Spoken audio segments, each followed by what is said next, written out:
So, will you guys think I'm crazy if I say that I don't think Harley Davidson motorcycles are really that expensive or overpriced?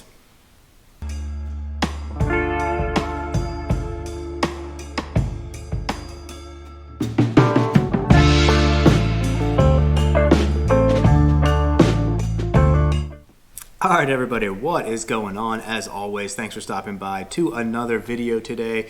It's Eric here at the Jawn. And if you're stopping by, make sure you go ahead and like this video and make sure you subscribe to the channel so you can stay up to date with everything we got going on this year. It's starting to turn into spring here in Philadelphia. The weather's getting a little bit nicer. We got a little bit longer to go before it gets super nice into riding season, but hey, make sure you subscribe to the channel so you can stay up to date to everything we got going on this year. Make sure you check us out on Instagram too. At the Jawn, we'll be putting together some rides, some events, and stuff like that this year together, bringing some people together here in Philly. So make sure you go ahead and check us out on Instagram as well. And so the thing I kind of wanted to talk about today is, would you guys call me crazy if I say that Harley Davidson motorcycles are not too expensive and they're not overpriced? So we'll see if we get into this one here and see what you guys think. If anyone agrees with me or not, let me know down in the comments. But I really don't think that they're that expensive and overpriced compared to a lot of the negative feedback that you really hear out there from consumers and in the marketplace. I'm going to explain why I think that in just a minute, but I've really been thinking about this a lot lately. Every year this comes up around the new model year launches. For example, we just had the 2022 models launched. There were some new ones, they changed some things up. They come out with the Road Glide ST, the Street Glide ST. There's a little bit of changes that knock that price up into like the 30K mark. CVOs, those are obviously like 40K plus. The new Lowrider ST, you're looking at that about 21,500. And don't get me wrong, that is no small chunk of change. I mean, when you're buying some of these bikes, that is some serious cash that you're dropping there. And a lot of times Harley gets a bad rap for those prices, and especially lately when they've tried to, kind of separate themselves as a luxury or premium motorcycle brand. They made no mistake about it. They were going to raise prices. They were open and willing to tell people about it. But the thing is, are they really that much more expensive to other bikes and brands in comparison? I really don't think they are, and I'm going to explain why. Not just Harley's not that expensive. I'm going to say any motorcycle that you buy is really not that expensive, and I'll explain that in just a minute. So the reason that I tend to think that is because us as consumers, when we're out there, shopping around, and this could go for even anything, anything that we're looking to purchase or buy, we personally attach a value to that. We're going to look at our budget, what we can afford, what we're looking for, and what the best thing is that's going to suit our needs and fill that need and fit that experience or whatever it is, whether it's clothing or trips or shoes or whatever it could be, a car, a motorcycle, whatever it is. We have to attach our own value to that, basically. And what that value is, in my opinion, is the experience of what we're gaining or getting from that product. Like I said, whether it's a trip somewhere or whether it's shoes, car, motorcycle, apparel, food, whatever it is, going out to eat at a fancy restaurant, whatever it is, there's a value that we personally associate and attach to that. And I'm willing to bet, I know me personally, and I know most of you out there, our motorcycle is it's like an emotional attachment, right? So, when we buy one, it's an emotional purchase. There's a lot that goes into it. There's so much that we plan to do with it and things that we do with it. We travel with it, modify it, and it really is a passionate hobby that I know a lot of people out there that I talk to, a lot of my friends that ride, it's a passionate thing, It's the motorcycle experience that, we all love so much. And so the reason I started to think about this is because Harley has always had that negative connotation, oh, they're overpriced for what you get, or, oh, they're way too expensive, why would you buy one? It's not worth it, it's underpowered, it's old technology, all this and that. And don't get me wrong, I agree with all of that. I 100% agree with all that. Maybe it's, a little more expensive than some of the other brands and bikes out there. It doesn't have as many features and everything, but if that's what you're looking for and that's what you want and that's what fills your need and that's what's going to satisfy the experience that you're looking for, then the value that you personally perceive that item to be, I'm not going to say it's priceless, but that value, you're going to buy what you want to buy, basically. Whether it's Honda, Indian, or Kawasaki, whatever it is, you start looking at a motorcycle and you get attached to the one you want, you test ride a bunch and you experience the one and you find the one that you want, that's the one that you're going to go for. If it's in your budget, whether it's more or less expensive, whether it has more or less features than something else, I really believe, and I think this kind of fits into the cruiser segment a lot. And I say that because I do find that cruiser riders tend to be a little bit more of like the joy riders, the experience type riders. Don't get me wrong. I know there's street bike riders, track bike, ADV, commuters. Everybody's going to kind of be looking for a bike to fit a specific need in those scenarios.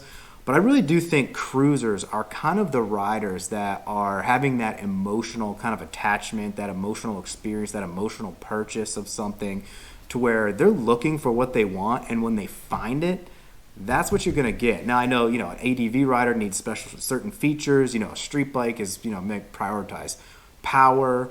A commuter might prioritize functionality and things like that, and those might dictate. But I really do tend to think that cruiser riders really are looking for that experience and that emotional attachment. So when you're looking for that, how do you place a value on that? You know what I mean? Let me know your thoughts down in the comment. How do you place a value on what you're purchasing if it's giving you and fitting that need and that desire that you want?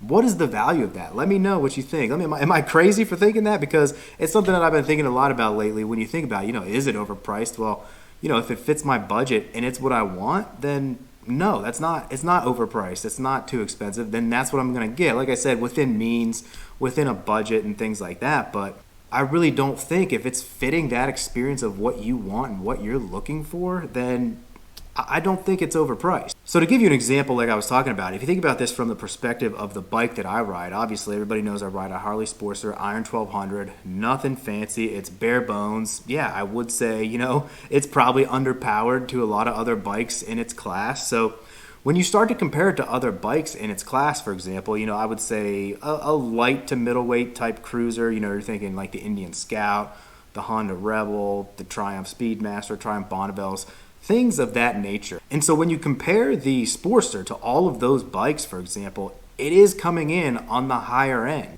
So when you think about comparing that to like an Indian Scout, for example, I know Scouts can range anywhere from about $8,000 to $12,000. The latest 1200s right now, the 48s, they're going for like 11,800 or so. And the Scout beats it in almost every category. It's got better suspension. It's more powerful. I've ridden one that's more comfortable. It's got a little more technology to it. ABS brakes. But when you think about it, the Sportster, it literally fails in all those categories. It's underpowered. The brakes are not as good. The suspension is not as good. But the price is more. So why would I pay more for that bike? Why would I pay more for the Harley Sportster that is underpowered, worse suspension, all these things going against it compared to a Scout, which I could probably get for a lower price?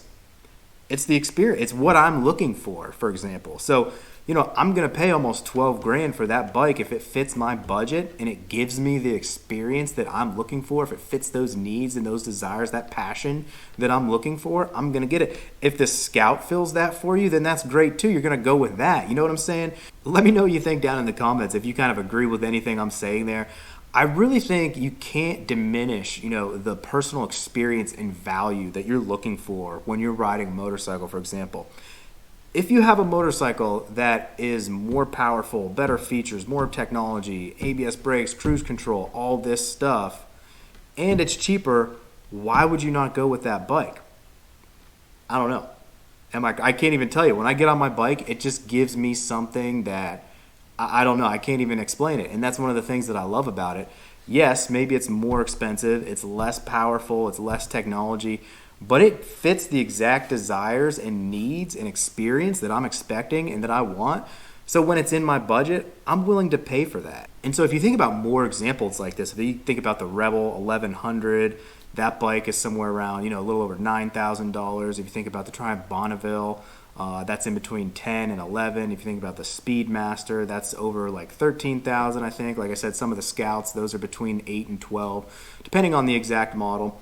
Every one of those bikes has more power than a Harley Sportster. Every one of those bikes has more features than the Harley Sportster. But the Harley Sportster is pretty much more expensive and less powerful, less features, all that stuff than all those bikes. But for some reason, people are going to still gravitate towards that. And I think that's fine. You know what I mean? People are going to buy whichever bike fits the experience that they're looking for within their budget. Whether it's a Sportster at $12,000 MSRP or whether it's a Indian Scout at $8,000 MSRP. I really do believe that people are buying those motorcycles based on an experience that they're looking for, that I think it's really hard to attach a real value to that. And another great example as well is, if you think about it, you get up into the baggers, the baggers, they're obviously, higher in cost than some of the lower middleweight cruisers.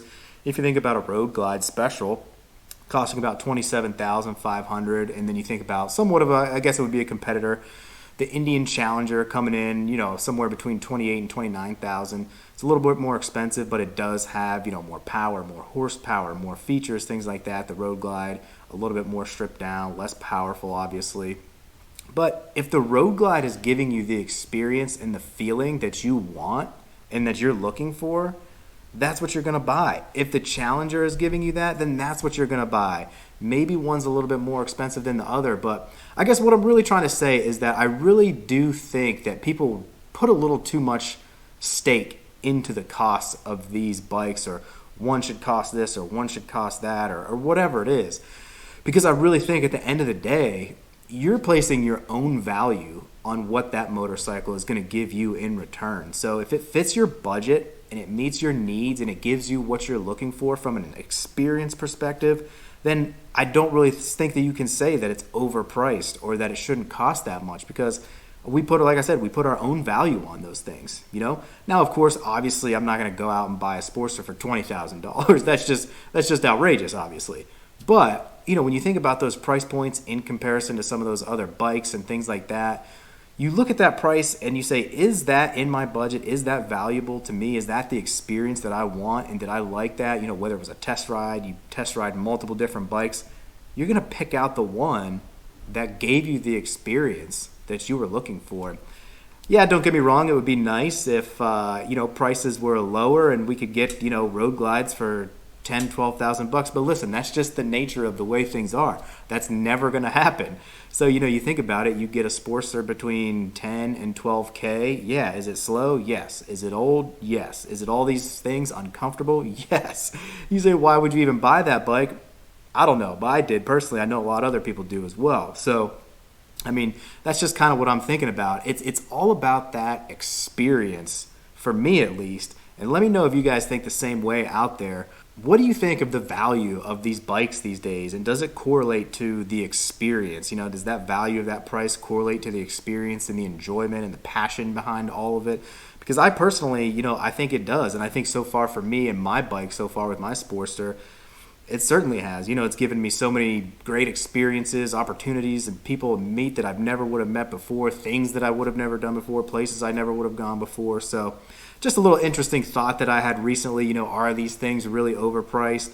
I think when you look at it from a surface level, it's easy to just say that. But when you really dive into the experience of the whole thing, regardless of what bike it is, like I said, across any brand, if the Honda Rebel 1100 gives you the experience and the enjoyment and the passion and the emotional connection that you're looking for, then yeah, you're going to pay that $9,800 and you're going to get that. If it's the Sportster and that's at $12K, then you're going to go for that.